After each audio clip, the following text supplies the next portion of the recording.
Hello all, my name is Yossi, and today we're going to examine a well-known and widely accepted idea that was put forth in order to demonstrate the fulfillment of a biblical prophecy. Hopefully what we will find will leave you better equipped to study and understand the Tanach, what Christians call the Old Testament.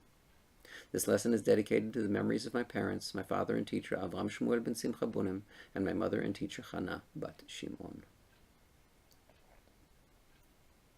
In my discussions over the years, I've had to counter supposed scholarly theories designed to creatively prove or teach a point about the biblical text. Some or perhaps most of these theories conveniently ignore contradictory biblical teachings and in many cases ignore common sense.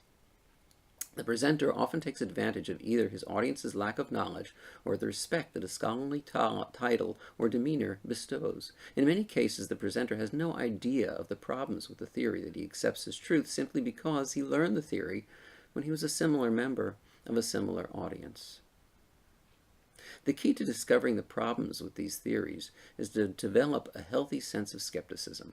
Listen to the theory and then hold it to the light. Examine it from every angle. Ignore your beliefs and preconceived notions. Our goal, remember, is to discover the truth, not to be ignorant, even though it is often more comfortable to remain so. I first encountered the idea of a prophetic year many years ago.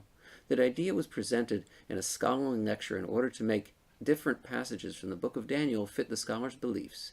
Instead of using a standard 365 and a quarter day year, the scholar plugged in a 360-day prophetic year, and voila, Daniel's prophecies fit like a glove. Hallelujah.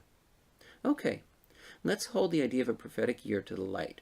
First, a little lesson about calendars. The Jewish people have always used a combined lunar-solar calendar. The Jewish months are based on the lunar cycle, and leap months are added when needed in order to keep the lunar year and the solar year in sync. In ancient times, the lunar months were determined by visual sightings of the new moon. For the past 2,000 years, we've used a calculated calendar to calculate leap years. The results, however, are the same. The lunar and solar calendars remain in sync so that the spring holiday of Passover always falls, as the Torah teaches, in the springtime.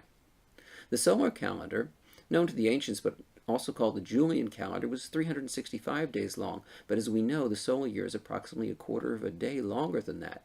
As a result, the Julian calendar resulted in a loss of a quarter of a day a year. In 1582, Pope Gregory XIII introduced an extra day at the end of February once every 4 years to compensate for this extra quarter day, and it is in his name that the solar calendar today is called the Gregorian calendar. Okay, I'd like you to consider the following. Why are towns often located on rivers? Because a river is a useful mode of transportation, certainly before there were cars. And why are observation posts located on topographical high points? Because if you want to get the best view, it's better if you're higher up. And well, what's the point? The point is simple. A lunar calendar in sync with the solar cycle makes sense because it keeps dates in sync. A solar calendar makes sense for the same reason. A prophetic year of 360 days, however, makes no sense. There's no logical reason for a year of that length, a year that will not be in sync with any natural phenomenon. If anyone followed such a calendar, he'd find himself snowed in during the summer vacation, and he'd suffer from heat in the depths of the winter. The only reason for a prophetic year is to shoehorn Daniel into this in a seemingly scholarly way he wasn't meant to fit. It's smoke and mirrors theology. Simply put, if a 340-day year was needed in order to make Daniel fit, that's exactly how long a prophetic year would be. Thank you, Kol Tuv, and God bless.